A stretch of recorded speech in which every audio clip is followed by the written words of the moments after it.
പത്തനംതിട്ടയിലുമുണ്ട് കെടുകാര്യസ്ഥതയുടെ ഒരു പ്രതീകം. അതിലേക്കാണ് ഇനി. നിർമ്മാണം പൂർത്തിയാക്കി 30 വർഷം കഴിഞ്ഞിട്ടും നാടിന് പ്രയോജനപ്പെടാത്തൊരു കെട്ടിടം. പട്ടികജാതിക്കാരുടെ ഉന്നമനത്തിനായി സർക്കാർ പണികഴിപ്പിച്ച സുബല പാർക്ക് കാട് പിടിച്ചു കിടക്കുകയാണ്.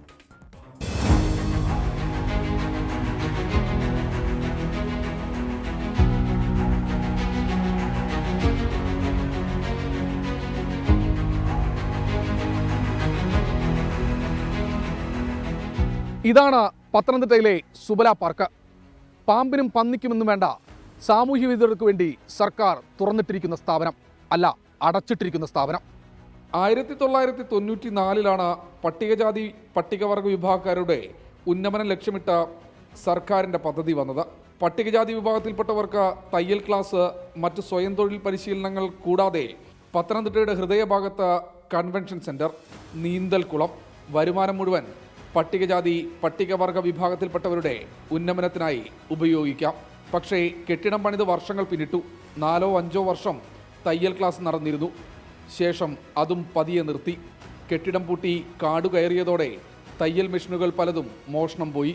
ഇപ്പോൾ പന്നി മുതൽ പാമ്പ് വരെയുള്ളവയുടെ വിഹാര കേന്ദ്രം. രാത്രിയായാൽ സാമൂഹ്യ വിരുദ്ധരുടെ താവളം.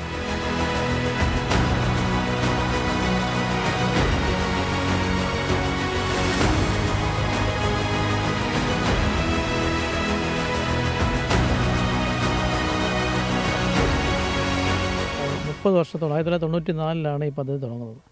പത്തനംതിട്ടയിൽ വത്സലകുമാരി ജില്ലാ കളക്ടറായിട്ടിരിക്കുമ്പോൾ തുടങ്ങിയ പദ്ധതിയാണ് ഇത്.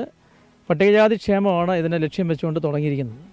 പക്ഷേ അതിൻ്റെ അർത്ഥത്തിൽ തന്നെ പൂർത്തീകരിക്കുവാനായിട്ട് പിന്നീട് വന്നിട്ടുള്ള ജില്ലാ ഭരണാധികാരികളോ അല്ലെങ്കിൽ നിയമസഭാ സാമാജികരോ ആരും തന്നെ അതിനുവേണ്ടി ശ്രമിച്ചു. ഗവൺമെൻറ്റും അതിനുവേണ്ടി മുൻകൈ എടുത്തിട്ടില്ല. ടൂറിസം വകുപ്പിനായിരുന്നു നിർമ്മാണ ചുമതല. അവരത് അടൂർ നിർമ്മിതി കേന്ദ്രത്തെ ഏൽപ്പിച്ചു.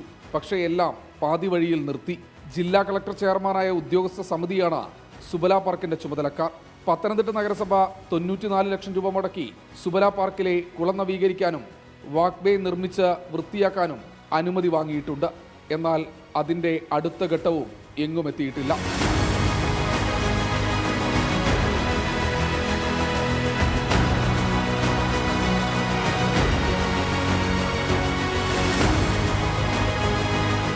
സർക്കാരിൻ്റെ കോടികൾ വർഷങ്ങളായി നശിക്കുമ്പോൾ അധികാരികൾക്ക് കാര്യമായ വിഷമമില്ല.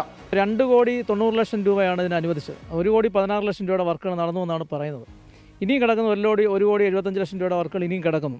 ടൂറിസം വകുപ്പിനെ ഇത് ഏൽപ്പിക്കാൻ, ടൂറിസം വകുപ്പ് ഇത് നിർമ്മിതി കേന്ദ്രം, അടൂർ നിർമ്മിതി കേന്ദ്രത്തിന് ഏൽപ്പിക്കുകയാണ് ഉണ്ടായിട്ടുള്ളത്. നിർമ്മിതി കേന്ദ്രം 1-ാം ഘട്ടം പ്രവർത്തനങ്ങൾ പകുതിയായപ്പോൾ നിർത്തിയപ്പോൾ അന്വേഷിച്ച് പറഞ്ഞത് അവർക്ക് പേയ്മെൻറ്റ് കിട്ടാനുണ്ടെന്നാണ് പറഞ്ഞത്. പക്ഷേ പേയ്മെൻറ്റ് അവർക്ക് കിട്ടിയതിന് ശേഷം 2-ാം ഘട്ടം പണി തുടങ്ങി. പക്ഷേ തുടങ്ങിയെങ്കിലും അത് ഇതുവരെ കണ്ടിന്യൂ ആയിട്ട് പോകാനോ അത് പൂർത്തീകരിക്കാനോ കഴിഞ്ഞിട്ടില്ല. 2000 പേർക്കെങ്കിലും ചുരുങ്ങിയതിരിക്കാൻ കഴിയുന്ന കൺവെൻഷൻ സെൻറ്റർ മോടി പിടിപ്പിച്ച് വാടകയ്ക്ക് നൽകിയാൽ മാത്രം ലക്ഷങ്ങളുടെ വരുമാനം നേടാം. എന്നാൽ അധികാരികൾ അതിലൊന്നും ശ്രദ്ധിക്കുന്നില്ല.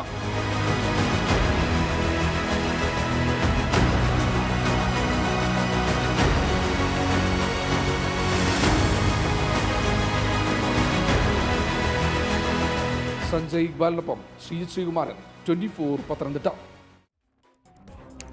ഇത്തരം വേറെയുമുണ്ട് പദ്ധതികൾ സർക്കാരിന്റെ അനാസ്ഥ മൂലം അല്ലെങ്കിൽ അധികൃതരുടെ അനാസ്ഥ മൂലം നശിച്ചു കിടക്കുന്നവ. അവയിലേക്കൊന്ന് കണ്ണോടിക്കുകയായിരുന്നു. ഒരു ചെറിയ ശ്രമമാണ്. അധികൃതർ കണ്ണു തുറക്കണം, ജനങ്ങൾക്ക് തുറന്നു കൊടുക്കണം. ഈ പദ്ധതികളെല്ലാം അത് ജനങ്ങൾക്കേറെ പ്രയോജനപ്രദമാകാൻ പോകുന്നവയുമാണ്.